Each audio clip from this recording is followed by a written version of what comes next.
Hey everybody, welcome to Wednesday's episode of Say I Do Forever, Hot Topic Wednesday.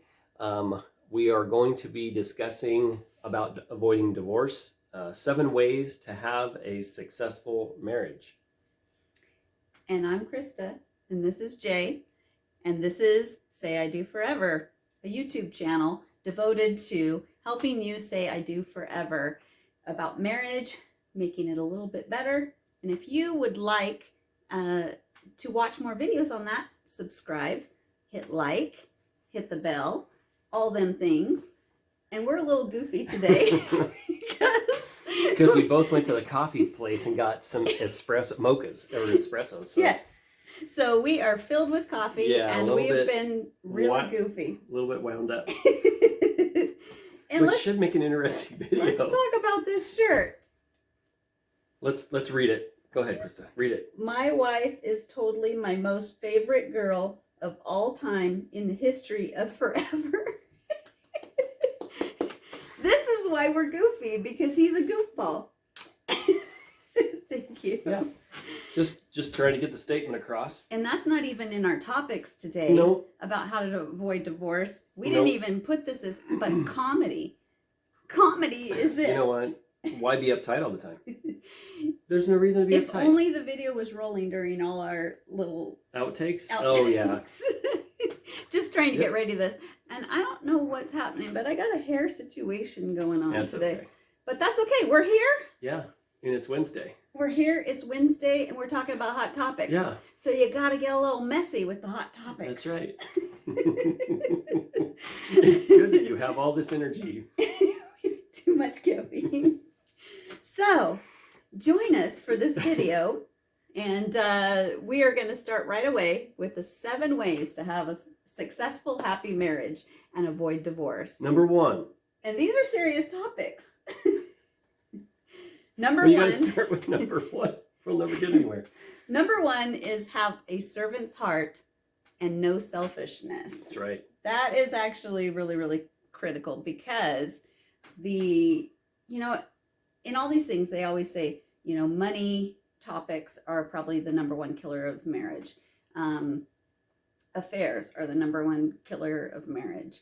Name all the different things that are wrong. No communication. He never listens to me. She never listens to me.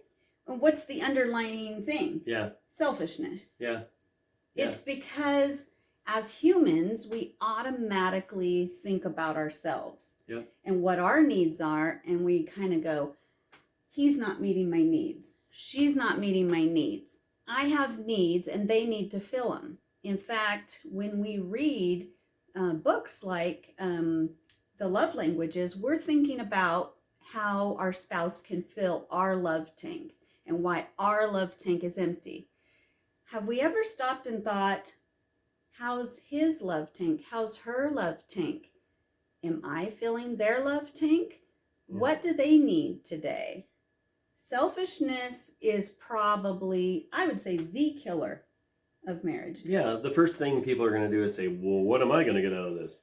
Exactly. It's like, well, maybe you should think, what can your spouse get out of this by you being a servant to them and serving them and meeting their needs? And oh my gosh, wait a minute. Here comes just a rocket of an idea. If you did that, then they would turn around and serve you. What a concept. Yeah, but you don't do it to do that. You do it to say, and it's a little uncomfortable. It's a little hard to do, because, just when you settle down for the night and you're comfortable, somebody says, gosh, I'm thirsty. Yeah. I need a cup of tea. Well, you know where the kitchen is. What if you got up and got them their drink? What if you, I do have to say, my mother-in-law was instrumental when I was first married in this, and she taught me what it was to have a servant's heart as a wife, and to, husbands out there working on a car, and is he thirsty? Could he use a little snack to give him a little energy? Just bring him something to drink, bring him something to eat. Is he underneath the sink doing on the plumbing and all that kind of stuff? How can you help? How can you hand him a tool? just thinking, gosh, he's working hard for me. What can I do for him? Yeah. And on the flip side of that too, guys can look at their wives and say, you know what, maybe she would like a spice chai with whip blended. Which is what got us in trouble. You know, yeah. There's going to be some comments. You guys should have coffee all the time. Oh, boy. But I mean, in all seriousness, though, I mean, there's no reason I take, 10, 15 minutes to go run and get her a beverage, you know, a coffee or her favorite spice chai. It doesn't take very long, but I'm doing that for her because I love her, because I want to be a servant to her. You know, when I yield to my needs and I take care of her needs, that's when it clicks. That's when you start going the right direction and you start accomplishing things that matter in your marriage. Yeah, and I would say, you know, on a regular basis that we need to be each other's servants, but there's also seasons. Yep. Early in our marriage, I was a great servant. And sure. I did really, really well at serving him. Later on, I suffered depression and I went through some hard struggles. Yeah. And I couldn't do it. And then it was the season he came in and he became my servant, not because, you know, I was treating him like a servant, but because he met my needs. Yeah. Yeah. And now we're at this wonderful place where we're both each other's servants. Right. We both are like, what do you need? What can I do? And in different ways. We each do something a little different. Jay does, for years, has brought me my coffee in the morning. Now we're trying to get him more sleep, so I tend to get up before him. So I've brought him coffee a few times. Yeah. Or he comes and warms up my coffee or freshens it or something like that. It's just little things, you know, little things that make the difference. And then it's also when you're working on finances or you're working on communicating, that you have a servant's heart and you aren't selfish. Right. That you are thinking about the other person as much as you're thinking about what's best for you. If couples could just get that one thing down, if they could get the one thing down about being selfless instead of selfish, it would blow their mind. It would be an eye-opener. It would be a game changer. Their relationship would go in the most amazing direction. Yeah. And they would be blessed. They'd fall in the love process. Again. Absolutely. Absolutely. I mean, you got to think. So back up to day one when you started dating your spouse or your future spouse. When you started dating them, how did you act? Were you selfish or selfless? Did you serve them or did you just demand everything? I guarantee you more times than none, people are going to say, oh, well, the chase was on, so I acted this way because I wanted to be in that relationship with them. So think about that. What if you kept doing that? Exactly. What if you kept the chase on? So years back, we struggled with that about we wanted our needs met. Now we're at a different place in our marriage where we want to meet each other's needs. Mm-hmm. So our marriage is 1,000% better now than it ever has been before. Yeah, I agree. Because we've changed our mentality. We've changed our thinking on what marriage is all about, what drives us, what our focus is.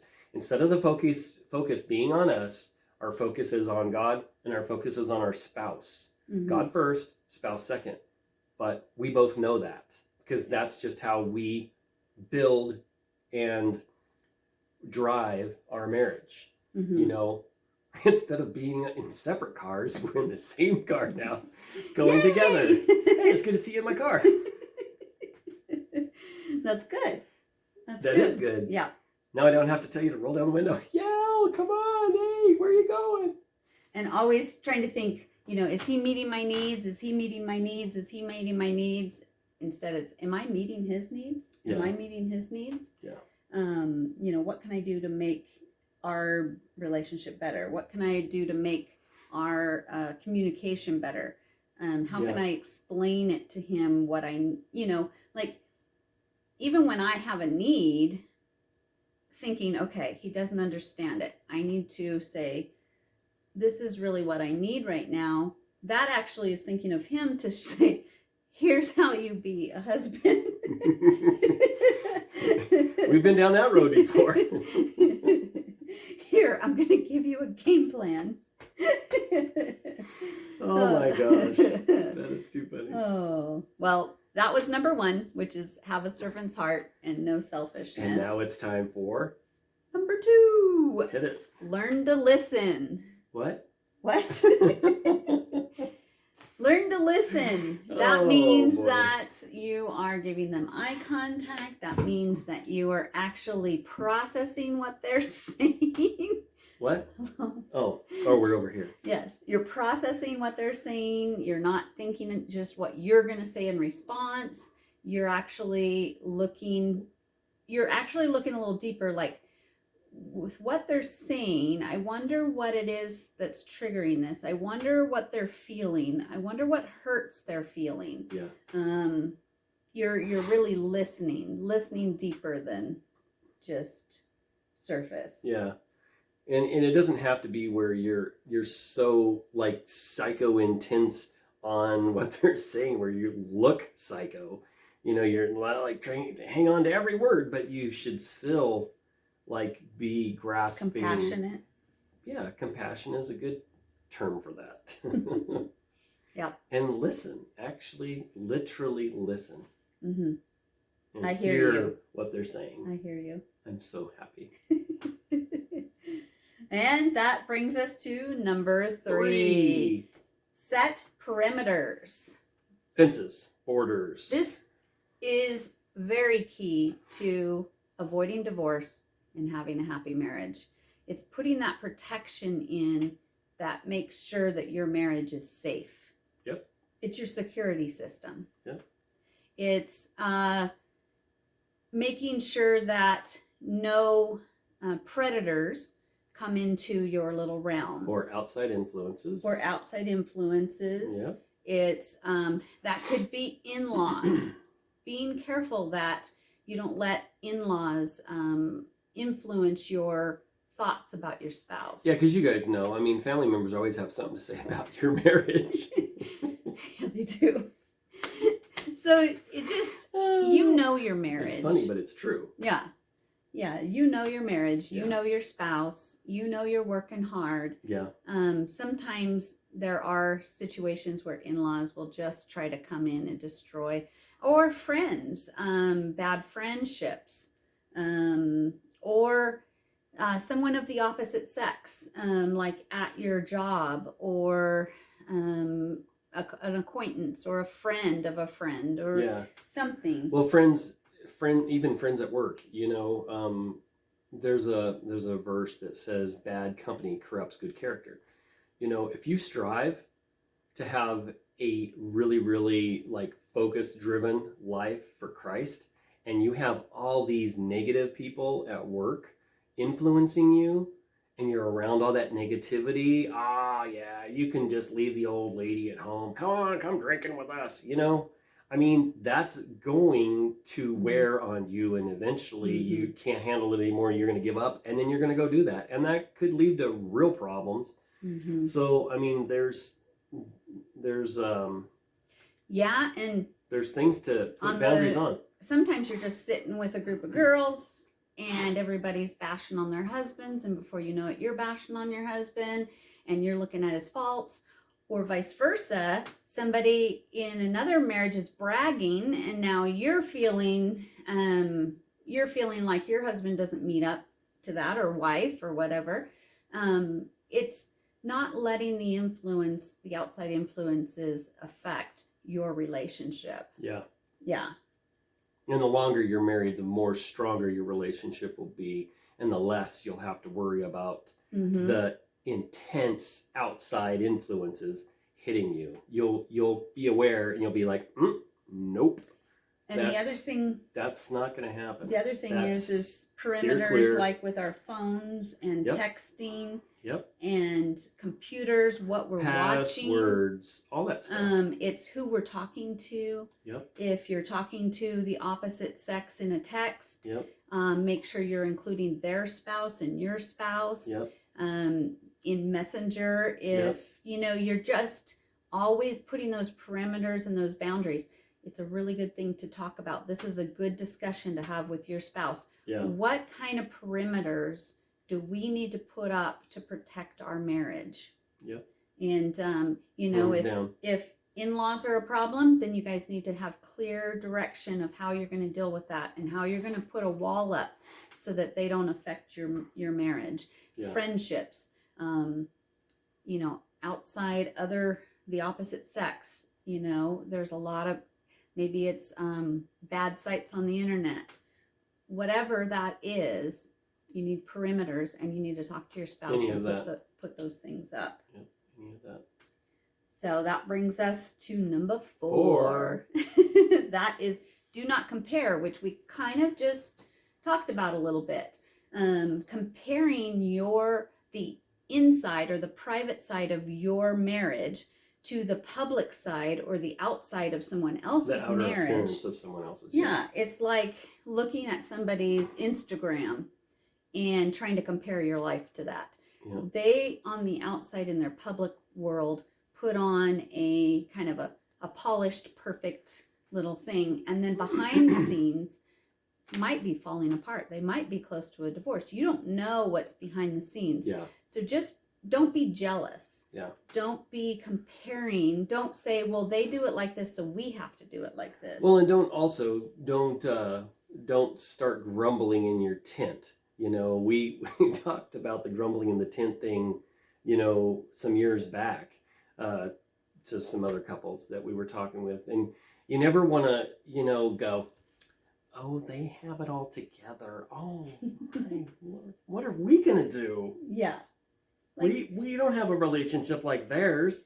Exactly. It's like, no, you don't, because there's a reason. Well, probably number 1, they have different personalities. They're different people. And the relationship might be not that great, just like we were saying. It might be polished. Looking from the outside looking in, it may be all show. So keep that in mind. Yeah. So just remember, your marriage probably looks all polished and pretty on the outside too. So don't compare that. Just communicate, be real with your own relationship, and don't compare it to the pretty, pristine, everybody's got it together Instagram pages. Yeah, because, and you guys know this, I mean, if you compare the inside of yours to the outside of someone else's that looks polished, there is no comparison. It's just not realistic. It's not realistic to compare. I mean, if you really want to compare notes, go talk to a couple that you're really close friends with and say, you know what, can you be transparent for us? Is this an open book? Do you guys have struggles? And if you do, what are those? And they might have the same struggles you guys do. So then you can get some feedback, some information from them, and voila, they might be able to actually help you in your relationship. Yeah. So there's always that. Everybody's, if you can find an open book, you're going to find that there's flaws. Yep. And that's okay, because where there is life, there's imperfection. Yep. Where you have children, there is messy houses. Yes. Where you have animals, there's also messy houses. Yep. Where you eat, there's going to be dirty dishes. Yep. Where you have a marriage and are living, there's going to be some mess. Yep. And that's okay. It is okay. It's okay. It's big time okay. Just do your dishes. Yeah. Cascade. And I agree. And that brings us to number 5. And that's a big one, because if everything else was a mess, here we go. Forgive. Learn to forgive. Be the best forgiver you can be. And we're going to talk about a hot topic. I don't want to forgive you. Well, he's never going to change, so why should I forgive him? Exactly.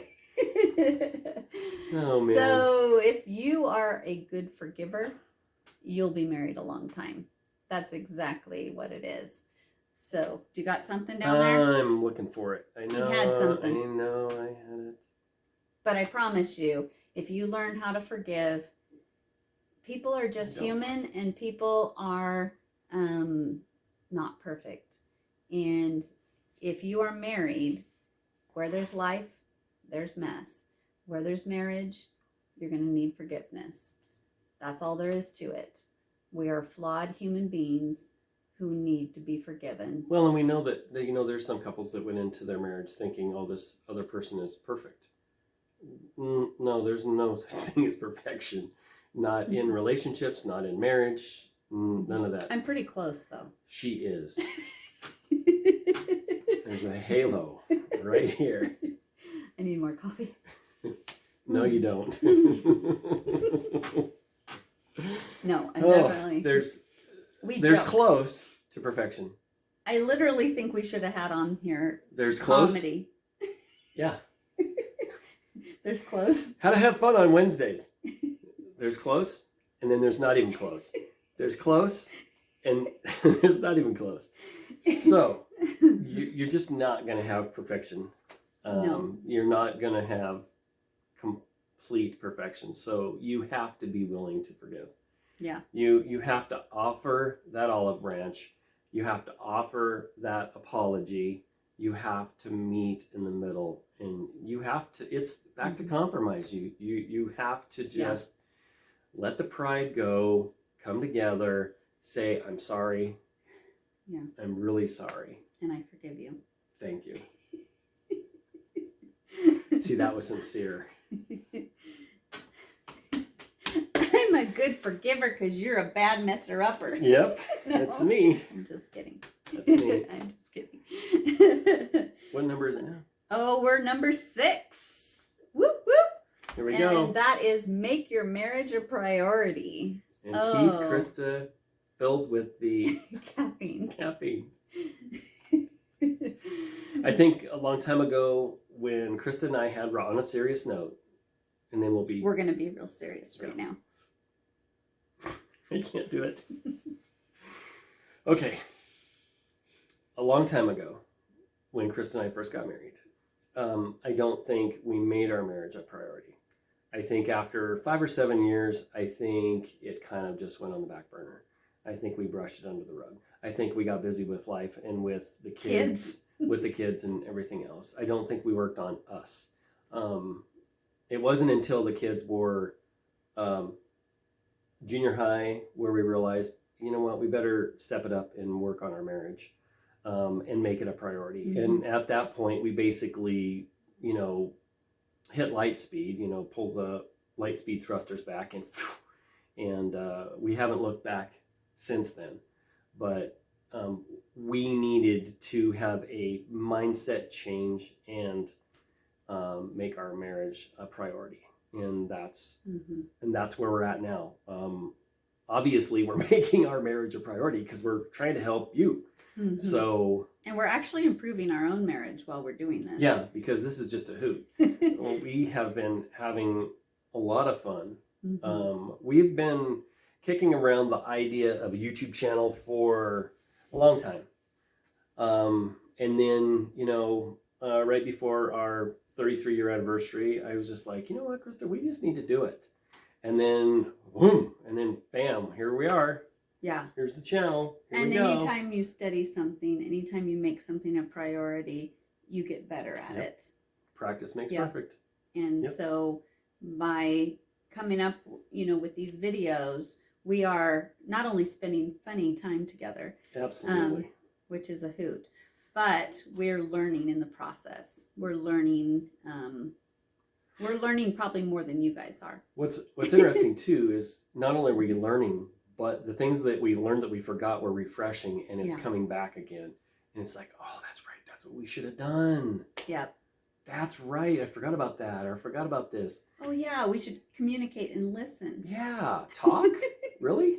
We should have time together. We should have a date. That's right. Date night. Date night. That'd be good. Yeah, buddy. Well, that brings us to the last one, which is 7. Number 7. Hit it. Which is commit. Don't quit. And don't quit. Don't quit. Don't quit. Nope. You commit to doing the work. You commit to making it work and putting the time in and the love in. And then you don't quit when it's hard. That's right. 100% of couples that made it many, many years, like 50 years, didn't quit. That was their common denominator. It didn't matter how messy the the marriage was. If they didn't quit, they succeeded. And like I've said before, and we are going to continue to say this, is a couple told us a long time ago that marriage is like a roller coaster. You're going to have your ups and you're going to have your downs. But a lot of couples mistake the down as the end of the ride, as the end of the marriage. You can't do that. Don't get off. No. You stay on, and after the down, and it seems like it's hopeless, it's going to go back up. And you're going to have a high point in your marriage again. And it's going to continuously be that way. We have our highs and lows. Yeah, especially if you get caffeine. Yes, and that is just a real energy booster. And she had a 16 ounce and I had a 24 ounce. You'd think I'd be bouncing off the walls worse than her. Maybe I am. Yeah. You are. Also, there was a verse that came to mind, and I think this applies to marriages. It's Galatians 6:9. Let us not become weary in doing good, for at the proper time we will reap a harvest if we do not give up.